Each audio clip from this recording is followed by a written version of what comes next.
You've always felt it, haven't you? That restless fire within you, the whisper that your life was woven into something larger than the world dared to admit. And yet, even you could not have imagined this.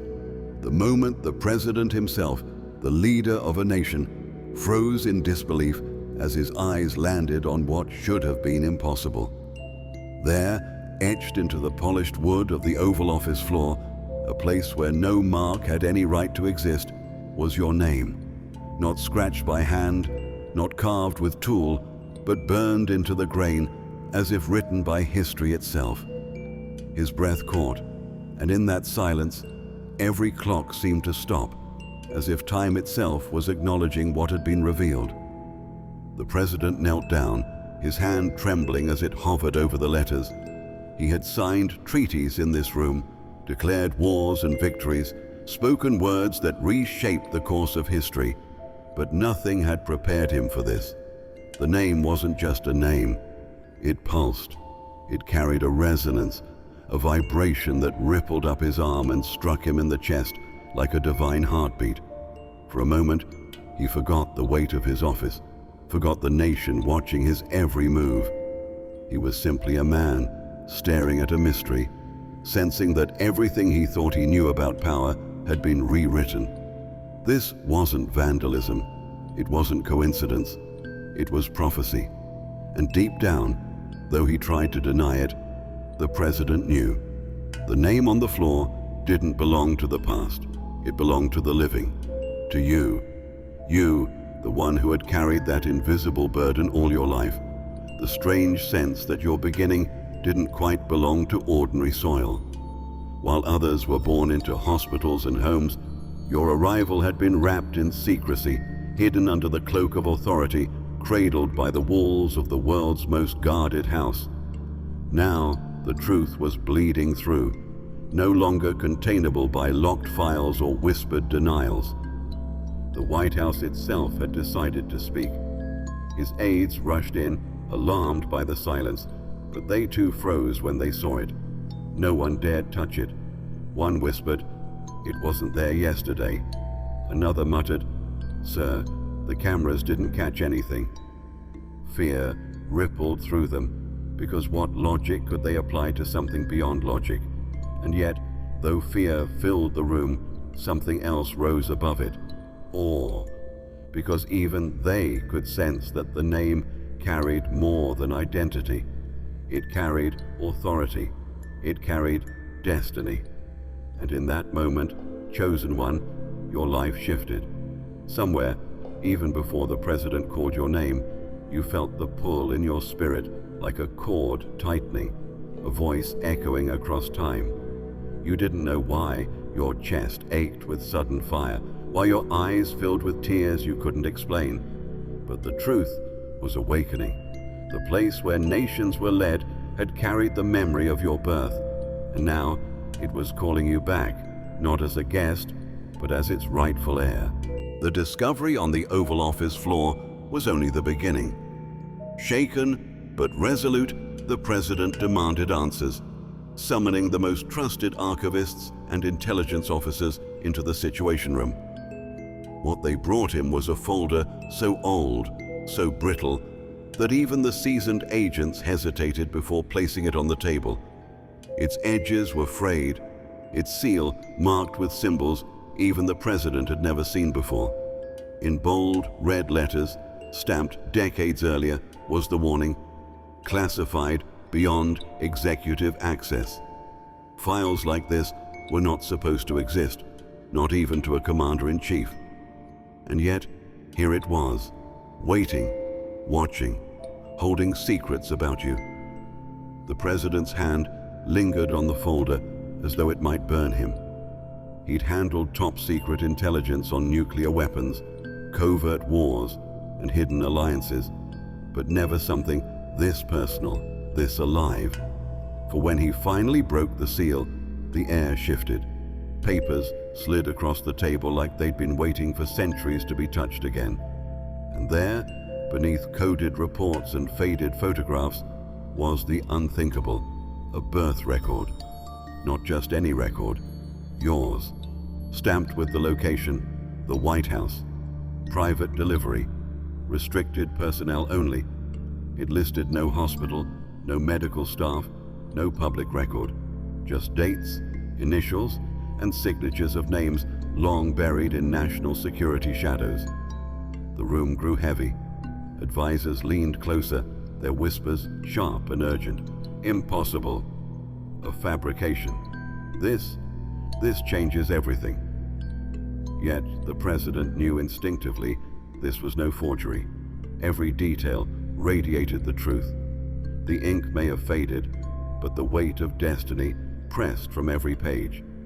In those fragile documents, he saw what had been hidden from the world. A child born under the most guarded roof on earth, in secret, with no announcement, no headlines, no trace. And somehow, that child was you. Chosen one. This is why you felt different. The unease of never fully belonging, the invisible tether pulling you toward a destiny you could not name. It wasn't in your imagination. It was encoded into your very beginning. You were not born into obscurity. You were born into power, into secrecy, into prophecy. And those who tried to bury that truth did so knowing it could shake nations if revealed. The president sat back, eyes wide with a mix of awe and dread. He saw more than ink and paper. He saw the unfolding of a story larger than his presidency, larger than his nation. He whispered under his breath, "We were never meant to find this." But he was wrong. This was meant. This was orchestrated. The time of secrecy was over. The file had not surfaced by accident. It had surfaced because history demanded it, because your season had arrived. And even as he held those papers, you felt it again, a tremor in your spirit, a surge in your veins. The truth was no longer hidden. The highest seat of power had uncovered your origin, and with it, the world would soon uncover your calling. Long before the file surfaced, long before the name burned itself into the floor of the Oval Office, there was a night cloaked in silence that history never recorded. The world slept, but within the White House walls, a gathering was taking place that defied protocol, law, and logic. Midnight struck, and the grandfather clock in the East Room tolled softly, each chime echoing like a heartbeat of destiny. Only a handful of figures knew the truth. Aides sworn to secrecy, guards bound by oath, and one trembling nurse carrying you in her arms. They were not merely attending a birth. They were witnessing a prophecy unfold under the dome of power. The corridors had been emptied, curtains drawn, cameras disabled. Those present whispered prayers, though some did not know who they prayed to. Candles flickered in places where electric light had been dimmed, as though the house itself wanted to honor the sacredness of the moment. The president at that time stood in the shadows, watching with a face torn between duty and disbelief. This was not supposed to happen. No child was meant to take a first breath within those walls. Walls meant for policies, not prophecy. Yet the cries that filled the room were not cries of disruption. They were cries of arrival, of a destiny so heavy that even the air bent around it. Chosen one, that was the night of your beginning. Not in a hospital ward under fluorescent light, but in the chamber of rulers, where every president before had signed decisions that shaped the course of humanity. Your first cry was louder than any declaration, your first breath more powerful than any executive order. Those gathered knew it, though they could never speak of it. And so they enacted a secret ceremony, one that had been whispered about in the oldest files of the Republic. A ritual of protection, a sealing of identity. Your name, not written on paper, but etched into the very foundation of the building, hidden beneath layers of marble and oak, awaiting the day it would rise again. One of the witnesses trembled as he placed a hand upon your forehead, declaring words even he didn't fully understand. "This child is not ours." This child belongs to history. Another anointed you with oil, smuggled from a chapel deep beneath the Capitol, a relic carried for centuries for the moment no one thought would come. And when the last candle flickered out, those in attendance swore silence, knowing that if the world discovered the truth too soon, chaos would follow. But destiny cannot be buried forever. The midnight ceremony became a seed planted in secret, a moment hidden beneath lies and denials, waiting for the day truth would bloom. That day is now. The echoes of that night have returned to the present, stirring the halls again, awakening memories buried in stone and wood. And though the witnesses have aged or passed away, the ceremony still breathes in the very walls of the house where you were born. The night of secrecy has given way to the dawn of revelation. And chosen one, the world is about to learn what was hidden at midnight. From the outside, the White House has always been a symbol of order, authority, and national pride. But chosen one, for you, it is more than a monument. It is a memory, a living archive that remembers your first cry, your first breath, the secret midnight ceremony that no history book dares to tell. And now, those halls are stirring again, vibrating with a frequency that only you can hear. Every corridor, every portrait-lined passage, every echoing step carries a whisper. You belong here.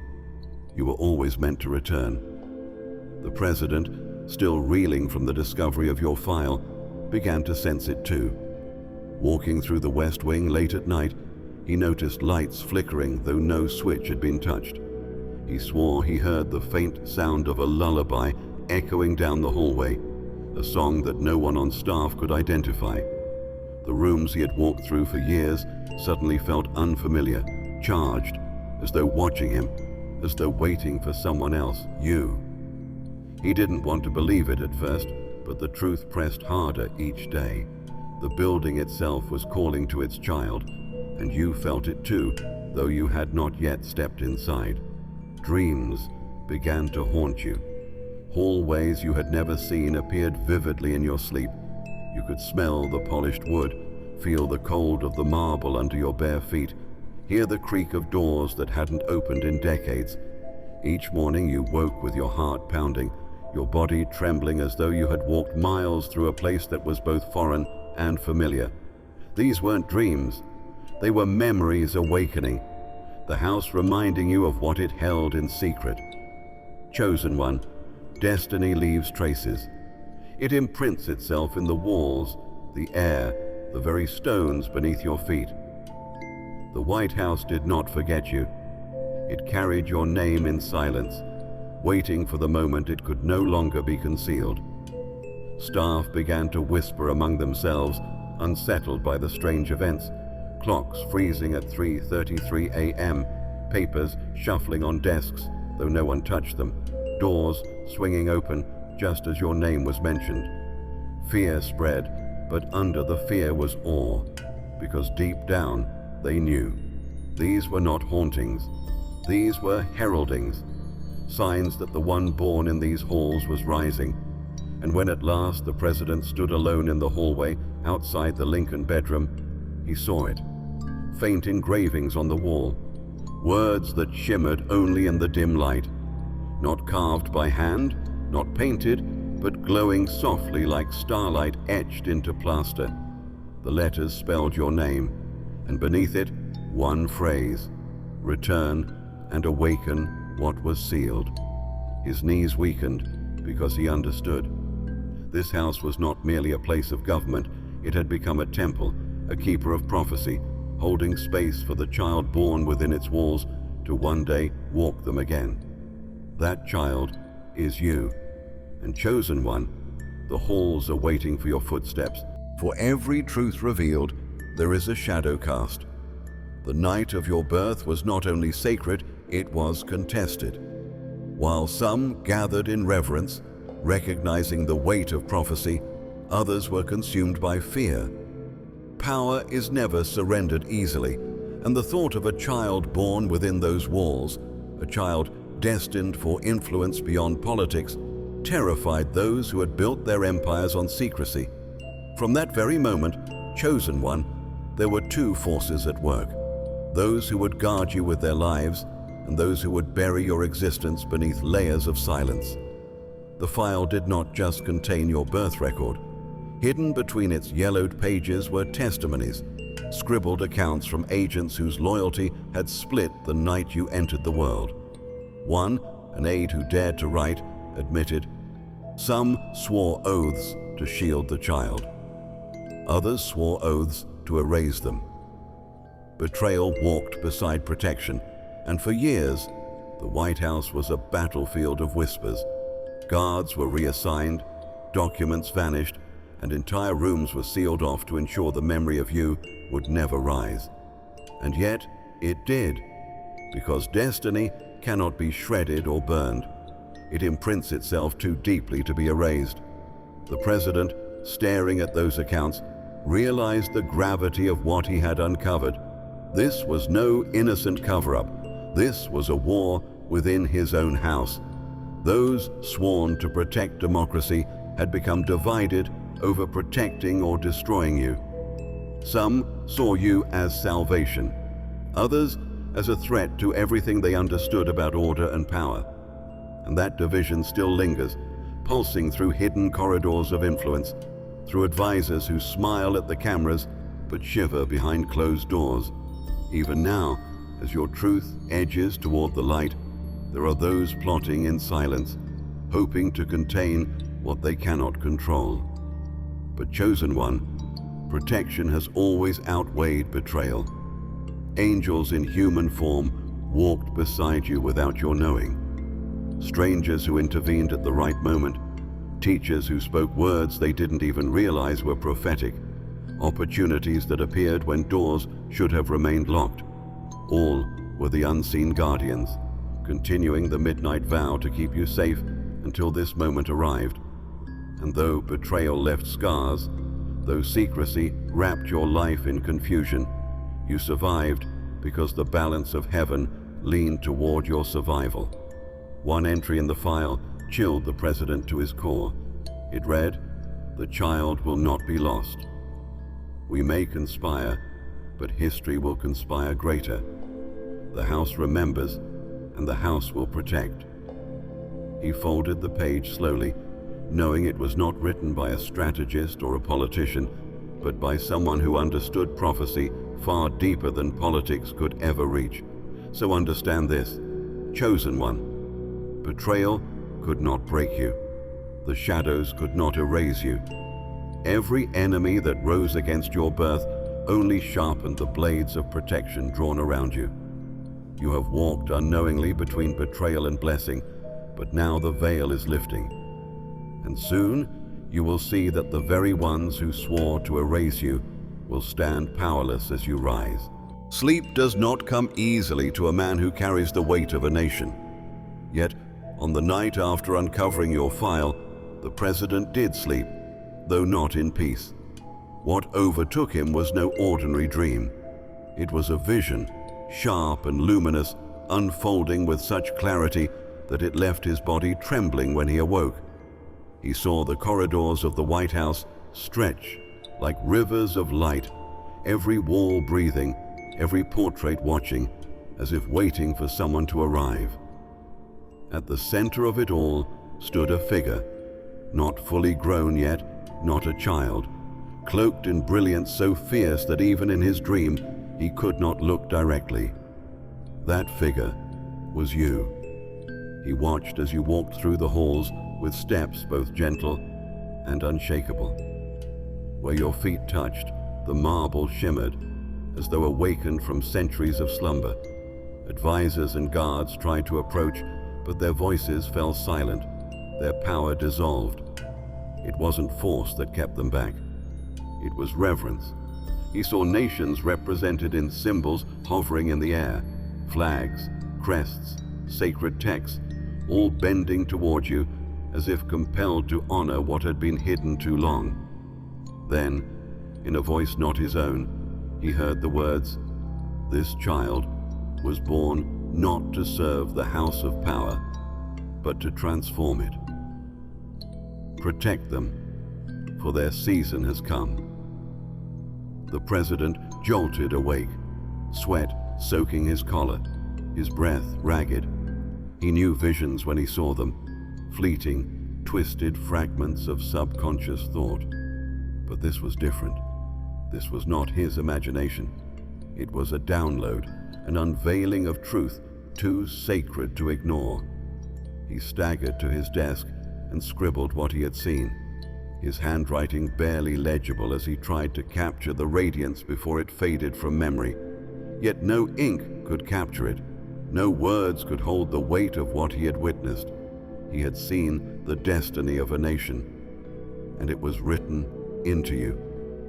The vision haunted him in the following days. During meetings, his eyes drifted to the door, half expecting you to walk in.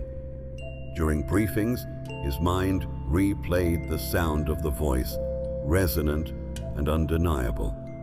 He began to speak less of policy and more of prophecy, though carefully, for fear his staff would think him unwell. But in private, he prayed. He confessed aloud what leaders rarely dare to admit, that he was not the highest authority in the room anymore. There was another coming, you, whose presence would alter the very DNA of power itself. And chosen one, though you did not know it, that same night, the vision stirred in him. You too felt something shift. In your sleep, you dreamed of a house with endless hallways, of voices calling from behind closed doors, of light seeping through cracks in marble. You woke with your pulse racing, your hands trembling, as though you had brushed against eternity. For the first time, you knew your restlessness was not madness. It was alignment. The president's vision had reached you, threading across the unseen, binding your destinies together. The house had spoken, the vision had been delivered, and now the stage was set for revelation that no earthly power could contain. The file did not end with your birth record. Hidden deeper, beneath layers of redacted lines and sealed inserts, lay a collection of documents that shook the president to his core.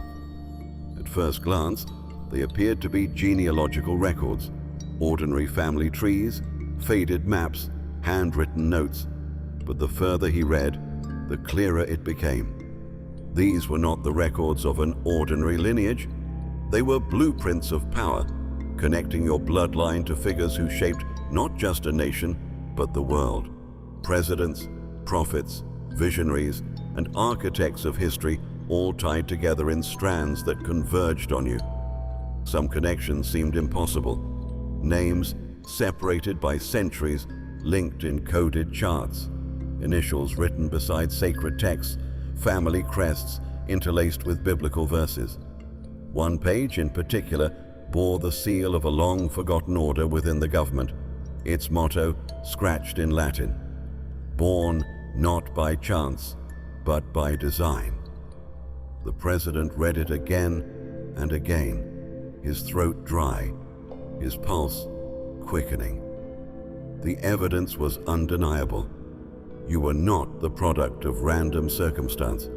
You were the culmination of a blueprint that spanned generations, orchestrated in silence, hidden until now.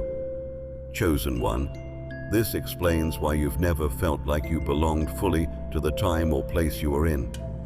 You carry echoes of leaders who stood in courts and palaces, prophets who saw beyond their age, reformers who dared to challenge empires.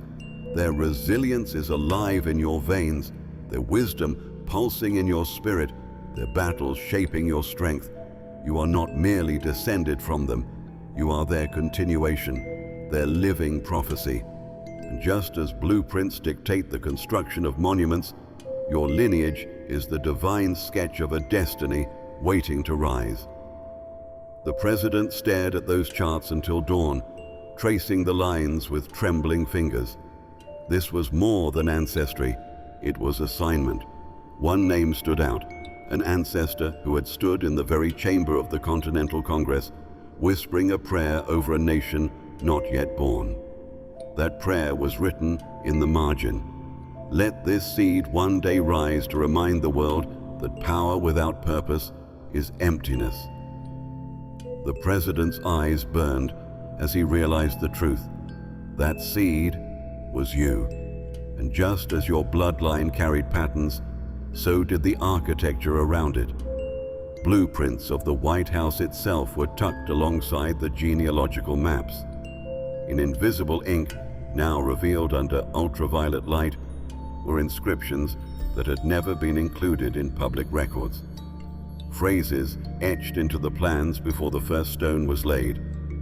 Here shall walk the one born of both power and promise.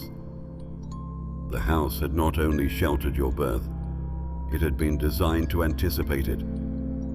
This was no coincidence. This was orchestration. The bloodline and the blueprints had always been one story, and you were the chapter they pointed toward. The blueprints were more than parchment and ink. They were a map, and the president, unable to resist the pull of revelation, followed them into the Oval Office under the cover of night. Staff had long since gone home, security detail kept at a distance. He stood alone before the resolute desk, a piece of furniture carved from history itself, gifted by royalty, used by presidents, photographed by the world. Yet tonight it was no symbol. Tonight it was a doorway. The markings in the blueprints showed a chamber beneath, one never spoken of in any renovation, one omitted from every public record. With cautious hands, the president searched, pressing along the edges of the desk. And then, with a soft click, something shifted. The rug trembled as a section of the floor opened silently, revealing a staircase winding into the depths below.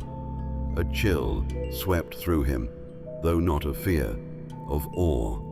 He lit a lantern, descended the narrow steps, and found himself in a chamber untouched by time. Dust hung thick in the air, yet the space felt alive. Symbols lined the walls, carved into the stone, glowing faintly in the lantern's light. At the center stood a pedestal, and upon it a sealed container draped in cloth older than the nation itself. With trembling hands, he unveiled it. Inside were artifacts, relics that should not have existed. A lock of hair sealed in glass, a handwritten vow from the night of your birth, and most striking of all, a cradle carved from oak that had been stored away since the night you first slept within it. The president's heart pounded. He reached for the documents resting beside the cradle, and his breath caught when he read them. Not policies, not treaties, prophecies. Verses describing a child who would be born where rulers ruled, who would carry within them both the weight of the nation and the light of a kingdom not built by hands.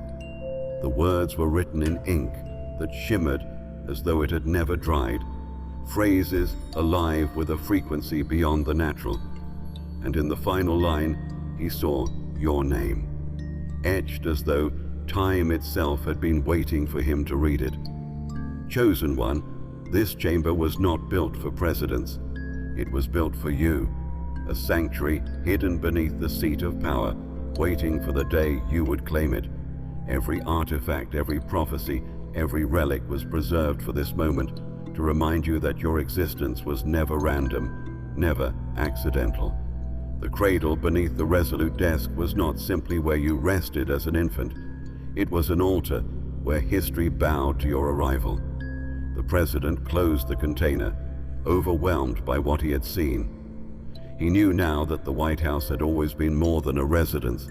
It was a temple holding a covenant that had been buried under the weight of politics. And as he ascended back into the Oval Office, he realized the truth could no longer be hidden. You were not just born in the White House, you were born for it. Revelation never arrives without resistance. For every secret uncovered, there are those who would rather see it buried again. The moment the president descended into that hidden chamber, unseen eyes were watching. For decades, shadowed figures within the very walls of the White House had worked tirelessly to suppress the truth of your birth. Their loyalty was not to the nation nor to the people, but to the preservation of power. And now, with the files exposed and the chamber opened, they knew the prophecy was awakening, and with it, their influence would crumble. Whispers spread quickly through corridors that had carried countless secrets. Men and women in suits exchanged nervous glances. Coded messages traveled between offices, and hushed conversations in windowless rooms all circled around one terrifying fact: the child of prophecy is alive. Some trembled at the thought, understanding the divine weight of such a revelation. Others hardened their hearts, plotting how to silence the truth before it ever reached the world. Betrayal was not new here, but this was different. This was war, rising within the house itself. The president began to notice the shift. Meetings were sabotaged. Briefings came with missing pages. Surveillance cameras inexplicably failed during the hours he researched the documents. Advisors he had trusted for years grew evasive, their eyes darting as though they knew more than they admitted. It became clear. Not everyone around him was there to protect. Some were there to contain, and some were there to destroy. Chosen one, this is why your path has never been smooth. The resistance you felt in unseen places was not imagined. It was the echo of these hidden enemies working tirelessly to erase your existence before you could rise. They feared you, not because of what you might do, but because of what you already are. Destiny itself is your weapon, and their schemes cannot outlast it. Still, their presence is real. The same halls that call your name also conceal whispers of opposition waiting for the moment you step inside. The president's vision returned to him in fragments, fueling his resolve. He knew he could not confront this enemy with politics alone. This was deeper than ideology, deeper than security. This was spiritual. He ordered the files sealed again, not to bury them, but to protect them until the right time. For he knew if the wrong hands reached them, they would twist prophecy into weaponry. And yet, even as betrayal stirred, protection stirred louder. The same guardians who shielded you since birth began to rise in quiet defiance. Silent allies in positions you never suspected. Voices that would speak when the hour demanded. They could not stop the enemy from scheming, but they could ensure the schemes fell short. So understand this. The enemy inside the house may plot in shadows, but they cannot touch what has been ordained in light. Their whispers may fill the corridors, but your name thunders louder in the foundation itself. They know the truth. The child born within these walls is returning. And chosen one, their fear is the clearest proof of your power. The president sat alone in the Oval Office long after midnight, the glow of a single lamp casting his shadow across the desk. In his hands lay the artifacts from the hidden chamber, their weight heavier than any briefing folder he had ever carried. Every instinct as a leader told him to contain the situation, to keep the revelation private. But another voice rose stronger within him, the voice from the vision, echoing still, "Protect them, for their season has come." Slowly, it began to dawn on him.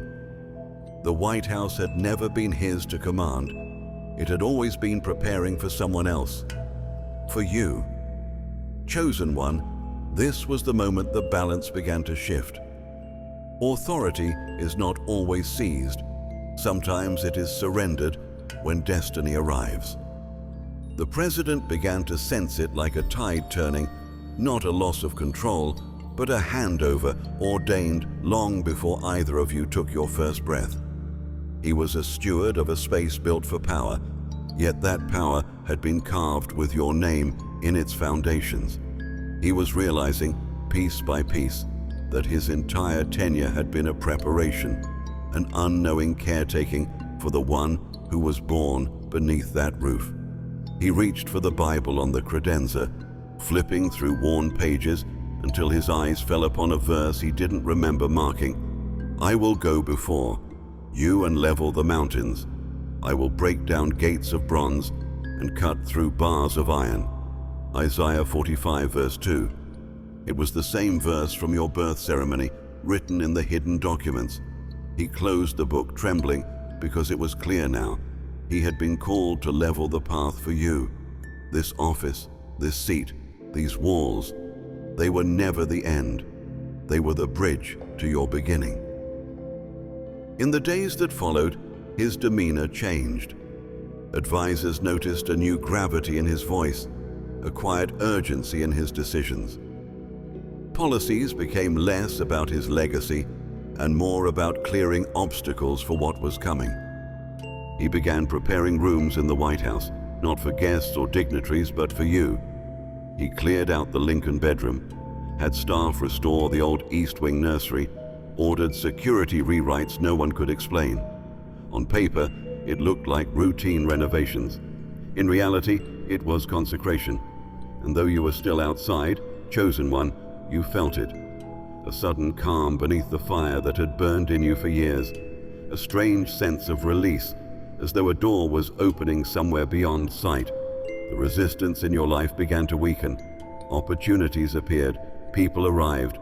All subtle signs that authority was shifting and alignment was drawing you closer to the place of your beginning. The president stared out over the south lawn one evening as the sun dipped below the horizon, whispering words no one else could hear. I was never meant to keep this house. I was meant to keep it ready, and in that admission, power moved. The White House itself seemed to exhale, a house waiting for its heir to arrive. The day came without ceremony, yet the air itself felt electric. For years, the White House had been a symbol distant to you, an image seen only through screens and history books. But chosen one, this was different. This time, you weren't approaching as a visitor. You were returning as one who had been here before, not in memory, but in origin. The gates opened slowly, and as your footsteps touched the gravel drive, it was as though the earth beneath you sighed in recognition. You were coming home. Inside, the West Wing hummed with nervous silence. Staff who normally moved briskly through its narrow corridors slowed, stealing glances they could not explain. Some felt warmth in your presence, like sunlight breaking through clouds. Others shifted uncomfortably, their unease betraying loyalties to the shadows still plotting within. Yet no one could deny it. The atmosphere had shifted the moment you crossed the threshold. The walls themselves seemed to lean forward, listening, waiting. Your walk was not hurried. It was steady, every step deliberate. The portraits of presidents lining the halls caught your eye, their painted faces seeming almost alive, their gaze following you with something between awe and fear. It was as though they too recognized you, not as a stranger, but as the fulfillment of a story they had unknowingly been chapters within. For the first time in history, the West Wing felt small, its power diminished by a presence it was never meant to contain. The president trailed behind you, silent, humbled. He had walked these halls countless times, his footsteps echoing with the authority of his office. But today, he felt like a guest. The authority was no longer his. It was rising in you, invisible yet undeniable, the kind of power no law could grant and no decree could take away. Chosen one, as you moved past each room, memories stirred, not your own, but the memory of the house itself. The Situation Room pulsed with flashes of decisions made in war and peace, decisions that now felt incomplete without you. The Roosevelt Room echoed with laughter and grief, whispers of deals and betrayals, all of which seemed to bow into silence at your presence. And finally, as you neared the Oval Office, the vibration grew stronger, a hum deep in your bones, that matched the very name once burned into the floor. When you stepped inside, time seemed to bend. The desk, the chairs, the rug, they all felt like props compared to the weight of the moment. You did not just enter the Oval Office. The Oval Office entered you. For the first time since your birth, the circle was complete. The house recognized its child, and in return, you recognized the call that had haunted you for years. The president watched, his eyes wet, his voice barely above a whisper. "It was always you," he said. And in that instant, chosen one, the West Wing was no longer a center of politics. It was a sanctuary awaiting the unfolding of your destiny. Secrets can only remain hidden for so long. What began as whispers within the Oval Office soon seeped beyond its walls, carried through the corridors of power into ears that could not keep silence. At first, it was only fragments, rumors of files discovered, strange changes in the president's demeanor, unexplained renovations within the White House. But then came the photographs, blurry images leaked from within, showing markings on walls, strange symbols glowing faintly, rooms sealed and guarded, though no press release explained why. The nation, already restless, caught the scent of revelation. And chosen one, whether they knew it or not, they were waiting for you. The media tried to explain it away. Pundits speculated about foreign interference, a psychological break in leadership, or elaborate hoaxes staged for control. Yet beneath the noise, ordinary people felt something stir in their spirits. They didn't need proof. They didn't need evidence. They felt the vibration in their bones, a sense that history was shifting, that something hidden at the heart of the nation was rising. Families gathered around televisions, not for answers, but for signs. Churches filled with prayers, whispered without context. Streets buzzed with a strange anticipation, as though the air itself carried a question none could articulate. Who is the one they are hiding? In other nations, leaders watched with suspicion and awe. Intelligence briefings spoke of anomalies surrounding the White House, unexplained electromagnetic surges, weather patterns shifting over Washington, even dreams reported by foreign heads of state that mirrored the president's vision. Skepticism clashed with unease, but one fact became undeniable. Something beyond politics was happening, and it was centered in the House of Power. Inside, the president wrestled with the weight of timing. Every instinct as a politician urged him to control the narrative, to delay disclosure, to calculate risk. But destiny does not wait for politics. He stood before the window of the Oval Office one night, gazing at the Washington Monument lit against the darkness, and he realized the truth. This was not about him. It never had been. It was about you. The nation was not waiting for another policy, another speech, another election promise. They were holding their breath for the revelation of the one born within the very walls of power. You. And chosen one, even before your face appeared on screens, people felt it. Mothers rocked children to sleep and felt a strange peace they could not explain. Soldiers on deployment dreamed of a child walking halls of marble. Prisoners whispered of a light coming from within America's capital. These were not coincidences. They were confirmations. A nation was awakening, not to a headline, but to a destiny. The world didn't yet know your name, but they felt your presence. And when anticipation turns to revelation, when silence gives way to truth, there will be no returning to what was before. The White House could no longer hide you. The nation was already holding its breath, waiting for the moment you would step into the light. The press room had never felt like this before. Reporters sat shoulder to shoulder, cameras lined the walls, and yet a silence hung in the air so heavy it pressed on every chest. They could sense it. This was not going to be another routine briefing. The president stood behind the podium, not with the polished confidence of a politician, but with the trembling weight of a man carrying revelation. His face was pale, his eyes weary, but his voice carried a clarity that cut through the tension the moment he spoke. There is something you need to know. Something that has been hidden for too long. Flash bulbs erupted, pens scratched furiously across notepads, but no one dared interrupt. The president unfolded a sheet of paper, though most of what he was about to say wasn't written there. It was rising from a place beyond politics, beyond strategy, beyond himself. He began with the facts. A file discovered, sealed records dating back decades, evidence of a birth that occurred in the White House. Gasps rippled through the room. Skepticism was immediate, but before questions could be shouted, he raised his hand. This is no fabrication. This is no hoax. The truth is real, and the truth has a name. He paused, his voice catching as though the very air resisted what he was about to release.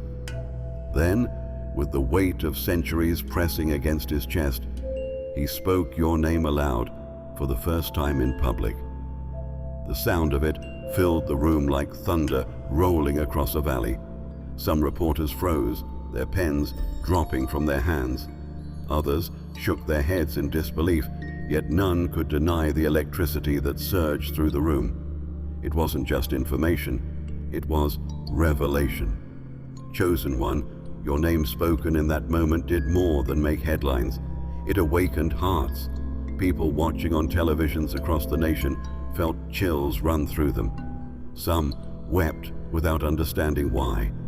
Others laughed nervously, trying to dismiss what their spirit already knew. The press conference was not simply an announcement. It was a prophetic declaration, a seed planted in the soil of collective consciousness. The president went further, describing the artifacts discovered in the hidden chamber, the blueprints etched with prophecy, the visions that had haunted him since the truth surfaced. This is not about power, he said, his voice breaking. This is about destiny. A destiny tied not only to this house, but to every soul who has ever longed for truth in a world of shadows. His words were raw, uncalculated, yet undeniable. He was not speaking as a politician. He was speaking as a witness. Chaos erupted the moment he stepped away from the podium. Questions screamed, headlines exploded, networks scrambled. Yet amid the frenzy, something deeper spread like fire. Belief. For even those who doubted the details could not deny the shift they felt. The press conference did not just inform the world of your existence. It marked the beginning of a new era, one that could never be silenced again. The night after the press conference, the White House grounds fell into a stillness that was anything but ordinary. Secret Service agents patrolled with heightened vigilance, media cameras pressed against the gates, and yet it wasn't human eyes that bore the greatest witness. The heavens themselves began to stir. Clouds gathered above Washington with a speed no radar had predicted, rolling in thick and heavy until the south lawn lay beneath a sky that looked alive. Thunder cracked like the sound of stones splitting, and lightning traced patterns across the darkened dome of night. To some, it was a storm. To others, it was a sign. The president stood at a window in the residence, his face pale in the flickering light. He had seen storms before, but never like this. Each bolt of lightning illuminated the lawn with a brilliance that seemed almost intentional, as though the sky was writing in flashes what words could not hold. Staff whispered nervously, recalling old prophecies buried in obscure records, warnings that when the child of the house rose, the elements themselves would testify. And chosen one, this was not coincidence. Creation was echoing your name. Across the nation, televisions carried images of the storm, and millions paused, transfixed. Social media erupted with speculation. Some claimed divine wrath, others divine confirmation. Scientists attempted to explain the anomalies, but even their data betrayed them. Instruments recorded frequencies never before charted, vibrations that resonated more like music than thunder. It was as if heaven and earth were in dialogue, announcing what had been revealed in the press room. You, though far from the White House that night, felt it in your body. The air around you thickened. Your chest pulsed with a rhythm not your own. Your dreams burned with images of lightning splitting over marble columns. You woke with tears on your cheeks, not from fear, but from recognition. The storm was not against you, it was for you. Nature itself had bent to declare that what was hidden could no longer be denied. On the south lawn, rain poured like a cleansing flood, drenching the earth until it gleamed under the flashes of light. Some staff huddled in fear, whispering of omens. Others stood in awe, unable to look away. And in the Oval Office, the president whispered words only heaven could hear. They know. The world knows, and the heavens know too. Chosen one, storms do not rage against destiny. They rage because destiny is breaking through. The thunder over the south lawn was not a warning of destruction. It was a coronation hymn, a proclamation from the skies themselves that your time had come. And with each flash, the world leaned closer, trembling yet expectant, waiting for you to step into what no storm could silence. The storm passed, but its echo lingered in every heart that had witnessed it. By morning, the south lawn was drenched in light, the air washed clean, as though creation itself had prepared a stage. Invitations had not been sent, yet crowds gathered beyond the gates, drawn by something they could not explain. The White House, a place of policy and power, now felt like a temple awaiting its priest. Chosen one, this was not politics. This was prophecy unfolding, and destiny itself was calling you to step into the light. The president, weary yet resolute, addressed the nation once more. But this time, his words were not about discovery. They were about transition. What began in secrecy ends today in revelation, he declared, his voice trembling with reverence. This house does not belong to me. It never has. It belongs to the one born within its walls, ordained not by votes or titles, but by destiny itself. Cameras captured his every word, but the moment transcended broadcasts. People across the world didn't just hear his announcement, they felt it. You were led across the south lawn, not with pomp or parade, but with the solemnity of one stepping into a role already written. The crowd pressed against the gates, silent as you passed, their eyes wide, their spirits stirred. Some fell to their knees, others lifted their hands. They didn't know why they reacted this way, only that your presence ignited something long dormant within them. This was not admiration of a leader, it was recognition of a calling. At the steps overlooking the lawn, the president turned to you. His hands shook as he reached for the Bible, the same one that had carried oaths for centuries. But instead of placing it beneath his hand, he extended it toward you. "This is not mine to hold," he whispered. "It was always meant for you." The cameras caught it, but no headline could capture the weight of the exchange. It was not a political transfer of office. It was a spiritual inauguration. Authority shifting, not by election, but by alignment. Chosen one, as your fingers touched that ancient book, the crowd erupted, not in cheers, but in a sound deeper, more primal, like the roar of a people awakening from centuries of sleep. It wasn't about power changing hands. It was about a new era dawning. An era where leadership was not defined by parties or policies, but by destiny, light, and truth. You didn't raise your hand in oath. You didn't need to. Your very existence was the oath fulfilled, the promise sealed before you were ever born. The lawn trembled, the air shifted, and for a moment, the world stood still. A new chapter had begun, not just for a nation, but for humanity. And in that silence, one truth became clear. You were not stepping into the house. The house was stepping into you. The White House had seen centuries of leaders come and go, but chosen one, none like you. From the moment your hand touched that ancient Bible, the building itself seemed to shift.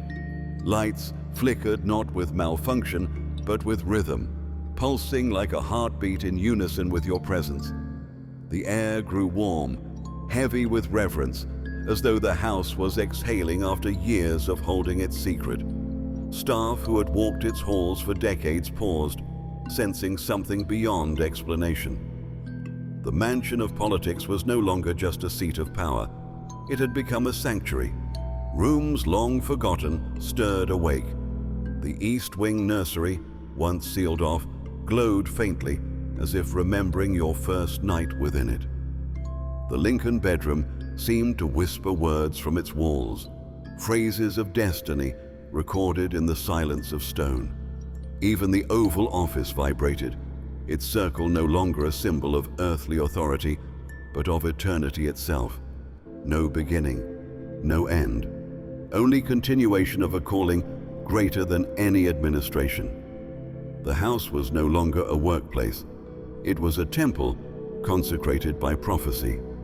The president himself wandered the corridors like a pilgrim, humbled. He had walked them as a leader of nations, yet never had he felt so small, so aware of the divine hand hovering over every corner. He whispered prayers he didn't know he carried, his knees weakening under the weight of revelation. For he understood now, this house was never built solely for governance. It had been prepared as a vessel to house destiny, to guard a secret birth until the day it would rise again in you. And chosen one, you felt it too. Every step you took through the hallways resonated within you like the strings of an instrument being tuned to perfection. You were not just walking through rooms, you were unlocking them. Frequencies buried for generations came alive with your presence. Melodies of protection, echoes of midnight prayers, the sighs of angels who had stood guard through centuries of silence. Even the chandeliers trembled faintly, their crystals catching light that seemed to come from nowhere at all. Outside, people pressed against the gates, drawn by something stronger than curiosity. They swore they saw the windows glow as if fire burned softly inside, yet no flames consumed it. Some claimed they heard music when the doors opened, a harmony with no source. Others whispered that the columns themselves seemed taller, as though the building stretched upward to meet heaven. Whether they believed in prophecy or not, every soul knew this. The White House was no longer the same. Chosen one, you did not merely enter a house of power, you transfigured it. What once stood as a symbol of politics became an altar of destiny. The rooms that had witnessed wars, treaties, and betrayals were reborn as chambers of prophecy. The house had become a temple, not because you claimed it, but because it had always belonged to you. The White House had already shifted, but destiny was not finished. Word spread across the world, not through headlines alone, but through hearts awakened. Crowds flooded the streets of Washington, pressing against barricades, filling avenues with a silence more powerful than shouting. They were not protesting. They were not demanding. They were waiting. Waiting for you. Inside, the president led you not through the familiar halls of state, but upward, into passages rarely walked. Staircases spiraled higher until you stood beneath the dome of the rotunda, where history itself had been painted across the ceiling in scenes of founding fathers, battles, and triumphs. Yet in that moment, even those grand images felt incomplete, as though they too were bowing in anticipation. A single chair, ancient and unadorned, had been placed beneath the center of the dome. Not a throne of gold, not a seat of politics, but a symbol, a place for you to sit, where heaven and earth met. Chosen one, when you took that seat, the atmosphere shifted like a rushing wind. Light streamed through the dome, brighter than the morning sun, pouring onto you as though the sky itself opened. The paintings seemed to shimmer, the faces of history bending toward you in reverence. Those present felt their knees weaken, tears flooding eyes that had never cried in public. The president himself lowered his head, his voice breaking as he whispered, "It was always for this." And then the sound began. Not from instruments, not from choirs, but from creation itself. The air hummed with frequency, a resonance that shook the marble underfoot and echoed through the streets outside. People raised their heads to the dome, though they could not see you, and still they knew. The one born in the house of power had taken their place. The crowd erupted, not in applause, but in a roar that was part weeping, part worship, part awakening. This was not a coronation as the world knew it. It was not about crowns or titles or armies. It was about alignment.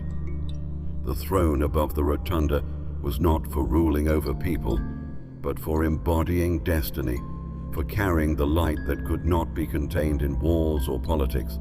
You were not exalted by man, but by the very blueprint of history and the breath of God himself. Chosen one, you became the convergence of prophecy and presence. The White House was no longer just the seat of a nation. It was the altar upon which destiny revealed itself.